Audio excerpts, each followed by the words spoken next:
Memory transcription. Subject, Tasi, Bissam scientist. Date, standardized human time, March 17th, 2160. After the conclusion of the feast, Lasman's government scrambled preparations for what we needed to bring to Earth. In the span of a few hours, Naltor and I were briefed on the administration's official policy, while the diplomatic corps were left to assist the sapient coalition in establishing relations with our other nations. I wasn't sure what their final assessments and dossiers to the aliens would look like, but with Dustin confirming that our oceanic status was dire, I hoped that collective threat would bring us together to work on the solution. Fishing and water were the gifts to our species, like Haliska said, and watching it slip from our grasp for good would be shameful. If dooming Ivrana wasn't enough incentive, visitors from another world were an awakening to Bissam's similarities with each other as well. I haven't been following the diplomatic side of things too thoroughly, but it looks like the Thafki running off has led to wild speculation on social media and from foreign powers. Even Naltor agrees that repeating what Dustin said to us in public would be ill-advised, yet our silence makes us all look guilty. The landing party informed us that it would be a 3-day ride to Earth, on the edge of our galactic arm. It was mind-boggling to grasp that they could traverse what was apparently over 300 light-years in such a short span, a shorter journey than it would have been for us to travel to our moon. I had buckled myself into the seat, trusting the aliens' technology implicitly. It had ferried them here with success, so there was no reason to mistrust its efficacy. Questions raced in my head about how the warp drive worked. Nulia's simplified explanation of it bending space was insufficient for my curiosity. What it would feel and look like when it kicked into effect, and whether the technology would be passed along to Bissams. One day, this could be a normalized mode of travel for us as well, if the aliens were willing to share. I knew that Dustin was mindful about cultural side effects from interfering with our natural development, but I believed they would gift these wonders to us in time. The humans said they wanted us to join the galactic community. There would be nothing I'd delight in more than to wander the galaxy and gaze upon new civilizations. While I was bursting with excitement and frenetic theories as early as liftoff, Naltor displayed more apprehension. The Selmer General had been mindlessly applying waterproof oil from his tail gland, despite the fact we would be nowhere near water in the stars. Not even a hardened military man was immune to the majesty of Ivrana from above. The orange expanses of the algae-bloom oceans, mixing with the greens of the land masses and the whites of the Merle Huddledome's polar ice caps, were more evocative than any work on a canvas. General Naltor had never shared my ecstasy at the visitor's arrival. I believed he signed on to go to Earth out of fear that I was putting myself in danger, as well as a duty to report what he saw for Bissam's safety. However, ascending up from the globe that encompassed our entire society, the entirety of our lives and knowledge, Naltor's eyes grew moist. It was breathtaking in a way that would only be mocked by pictures. The emotions that washed over me as I gazed out the window at my home were exactly how the Saya astronauts who first orbited our world described them. Seeing the stars stretching out to infinity behind Ivrana, I felt unspeakably small and more attached to Bissams from all parts of the globe than ever before. It was as though, for an instant, my consciousness was merged with everyone who'd lived during my species' existence. Here in this moment, we were one entity. Even our precious world was so small in the infinite blackness. I wanted nothing more than to preserve Ivrana, to avoid destroying the rock that had given us an abundance of beauty and gifts. Getting each Bissam nation on board with Dustin's mission was something I would die for. It's surreal to think how far away we are from Ivrana, I murmured to the obfuscated viewport, still lost in that liftoff experience from days ago. I didn't know how I'd ever get used to casually chatting with aliens or playing our board games. Haliska loved the Tsaya game Migration with them. Dustin says we'll be reaching Earth within the hour. We're crossing into their system now. Apparently they get a ton of starship traffic. The amount of people moving through space, coming and going. I could sit and watch them at the spaceport. I could stick around just in that building. Naltor fixed me with a hard scowl, trying to disguise his apprehension at our locale. We have much more important tasks than sightseeing, Tasi. I appreciate that you're completely oblivious to our helplessness, but we've been at their mercy since we boarded this ship. There will be no one coming to rescue us if they decide to hold us hostage or turn on us. Then what option do we have but to trust them? They trusted us landing on Ivrana, There's no reason to expect Earth won't be hospitable. They welcome all sorts of aliens. Not carnivores. You should have seen the looks the Lassian generals gave me when I explained that if we reached out a few decades earlier, the entire galaxy would have wished us killed. Dustin's kind assimilated those same species, with hostile intentions toward us, into their coalition's ranks. He can say the threats are diplomatic, but there is nothing more dangerous than prejudice. I'll agree with that, the human said from behind us, causing us both to jump. Sorry to intrude. I wanted to brief you on some technology and my plans for the tour. Haliska trundled up to our huddle sheepishly. I know I've said it before, but I apologize for my behavior at the feast. You shouldn't have had to grapple with this so soon, and it's because of my weakness. My failure to handle this like we all prepared for and agreed upon. With what happened to the Thafki and our habits bringing you reminders of that, I can understand, I answered. If I had known, I would have made sure that feast never happened. The last thing we wanted was to put you at the center of negative attention, all because you were under duress during a happy occasion. You're polite, Doctor, but it's your planet, your culture. I thought I was over it from videos and simulations, but in person, with all the sensory input, my mind betrayed me. I failed my entire team and left them to cover for me. I also wandered on your world without permission. All I can say is how deeply ashamed and regretful I am. They were going to find out sooner or later, Hallie, Nulia chimed in. It was inevitable if they were ever to meet the other SC members. General Naltor, I sympathize with your anxieties, but we haven't brought you to the galaxy's beating heart to hurt you. Dustin bobbed his head. You might be on our world, but if you need anything at all, just ask. You're not helpless. We're taking you to Embassy Row in Vienna, so that you can catch a glimpse of many different species. We hope Bissams will open your own, in due time. Know you're welcome and safe here. The humans are proud of the friends they've acquired. This is much like the feast the Bissams threw for us by intention, Haliska commented. It is. We've made arrangements in an absolutely top-notch, luxurious hotel, brought in chefs tailored to suit your exact palates, and brought in float beds, tight boxes, and smooth beds. Much nicer than the economical options we added here. If you're not careful, you might just enjoy yourself, Naltor. The Selmer scowled. I doubt that. This isn't a vacation. It could be. Don't worry, I won't tell anyone what you were up to. You can act dutiful with your superiors. Actually, I know just what you need to unwind. Take a scented bubble bath in that absolutely ridiculous-sized tub. I can see you want to. You think you're funny, don't you? I think I'll get a laugh out of you one of these days, Naltor. No need to hold it back. We humans have a saying, that laughter is the best medicine. Here I was thinking you'd discovered antibiotics. Maybe you need our help. Ha, I like that spirit, Dustin chuckled. I placed my flippers on my beak with horror. I'm glad you do, because Naltor should not be throwing out sarcasm and disrespectful assertions. If that didn't translate, then they throw me out the airlock, the Selmer general lamented. It'd be my lucky day. Nobody's getting thrown out any airlocks. There's enough space debris around Earth, Nulia quipped, and Naltor barely muffled his cackle with a flipper. Now, before we land, why don't we have a conversation about how you two will communicate? I squinted for a moment, before landing on the obvious realization. With people who don't speak Vrit.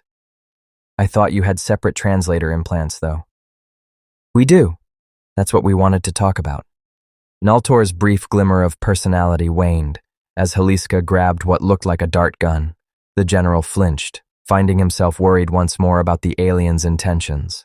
I looked on with more curiosity, not sensing any threats within their behaviors. This must be linked to the translator somehow, so I could venture. They wanted us to receive an implant. The Thafki seemed to be the one who was trained for the procedure. Despite how I couldn't imagine they would harm us, it looked painful. Something as sharp and pointy as that would be a tough sell to any Bissam. I'm not a fan of needles in general, though who really is? That piercing feeling after they pull apart your feathers to get to your skin. I want to be briefed on the risks and how it works before I go along with having that embedded in my neck. I know what you're thinking.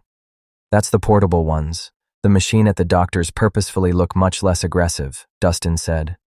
Before you freak out and alter, you don't have to. It's an option.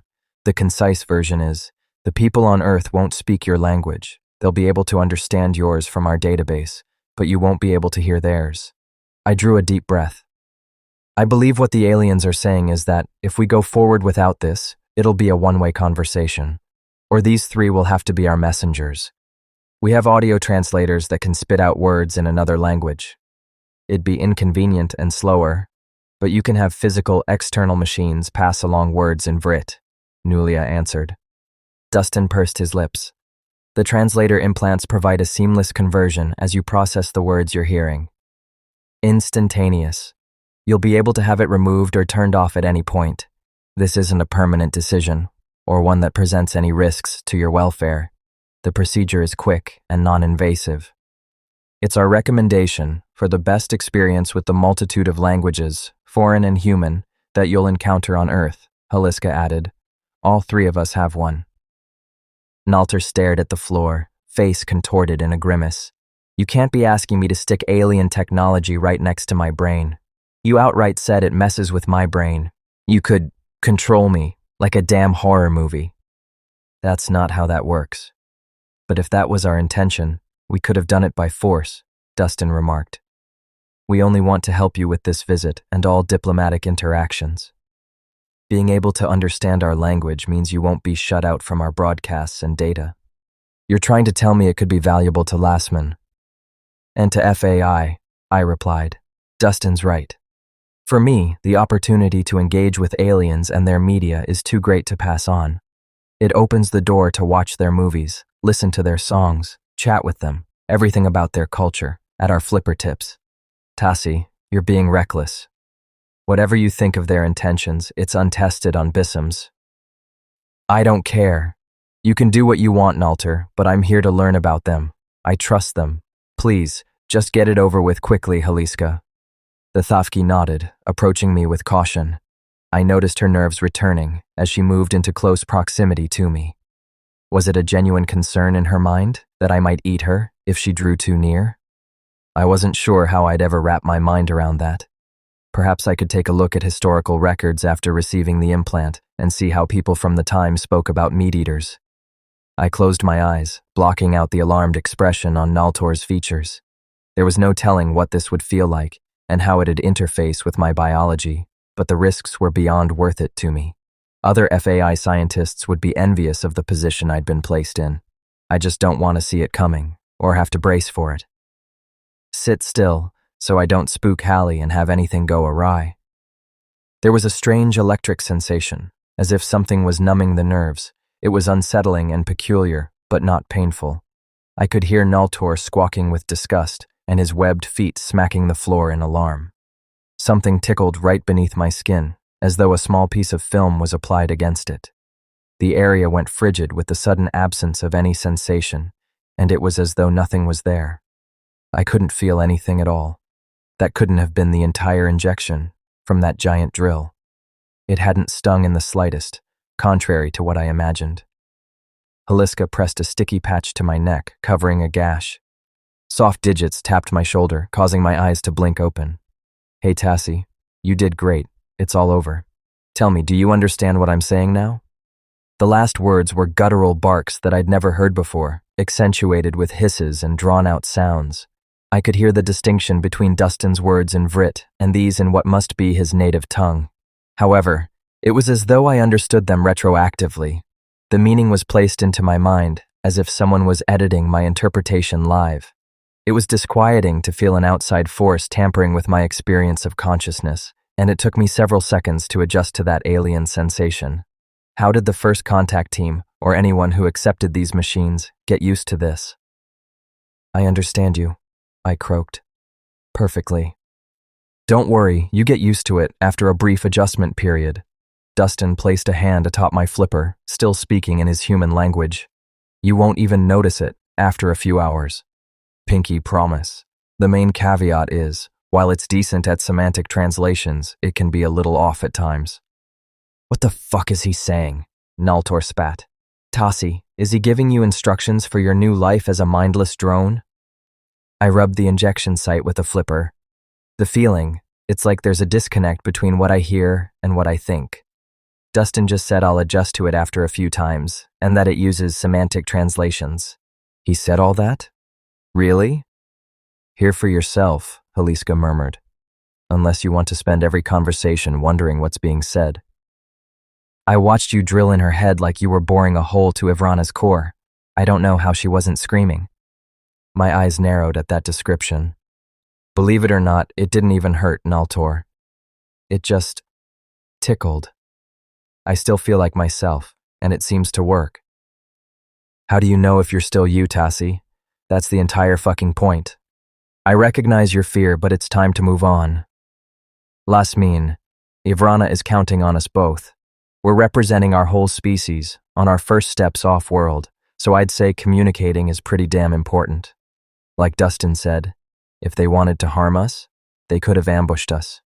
We're at their mercy. Fine. I guess I won't bother resisting, but if I turn into a killing machine, I want a note in my obituary that says this was your shitty idea. Naltor folded his flippers together, trying to hide how his bulky form was quivering. I imagined the Selmer wished his military greeting party had tagged along on our joyride. Haliska sanitized the injection gun diligently before walking over to the larger Bissem with a slight boost in confidence. The general flinched as her paw brushed his neck feathers. I wondered when he'd get over his terror of what these aliens might do to us. My bravado froze in its tracks as the Thafki lanced through his skin. It did look visceral from the outside, enough that Dustin and Nulia looked away. My eyes were glued to the scene as it corkscrewed deeper before the metal point rose from the gap. Time for your orders, Nalter, Dustin teased in the human tongue. The Selmer looked both mortified and disconcerted as the meaning hit his ears. I command you to take that bubble bath when you reach the hotel. You also must think that I'm handsome, charming, and that my expertise in xenobiology speaks wonders to my character. The Selmer's eyes bulged. Fuck you. Gah. It's like you're speaking inside my head. Like I'm lagging behind what's being said, and like my ears aren't matching with my mind. I don't like this. It's creepy as fuck. Heh, like I told Tassie, it'll eventually be like it's not even there. It'll be just another step in the auditory process. Give it time. It's already a little less jarring, I mentioned. Thanks for your patience. Haliska wiggled her half-circle ear. Thank you for trusting us, and me, to perform the procedure, especially after my previous interactions with Bissems. I hope it'll improve your trip to Earth and your interactions with all species. The more we understand each other, the better. Now you can people watch us, like I did with you, Nulia exclaimed. The vessel dropped out of subspace, as if on cue, a fluid transition to overlooking a picturesque blue globe. Cloud wisps were visible from space, while even its central continents seemed to have more barren patches than Ivrana. From the darkened half of Earth, the orange glow of city lights lit up the landmasses in an ethereal snapshot. It was the unmistakable mark of civilization on a habitable world, far from our own, the kind of planet with biomarkers astronomers spent decades searching for. The automated processes steered our vessel toward the celestial body in all of its glamour. I watched as we glided toward the atmosphere, the last thing between us and that tour of the human homeworld, the galaxy's beating heart. There's no place like home. Dustin made a shrill exhale, which the translator classed as a whistle, a nonverbal exhale signaling appreciation. It's almost time for that tour of Embassy Row. You'll get an excellent view of the spaceport on the way out too, Tassie. Soak it all in. Next stop, Earth. I buckled myself into a seat, restraining myself from any excited dances or uncontrollable flipper movements. Nalter settled down next to me, admiring the view in his quiet manner. While I'd all but pushed it into the background, the Selmer wouldn't be forgetting about the implant in his neck anytime soon. The sole factor commanding my attention was what it would be like to walk this alien planet and take in what our hosts intended for us to witness. No doubt there would be public attention on our entourage, so I needed my military friend to act presentable. I hoped to make a positive first impression on anyone we encountered here.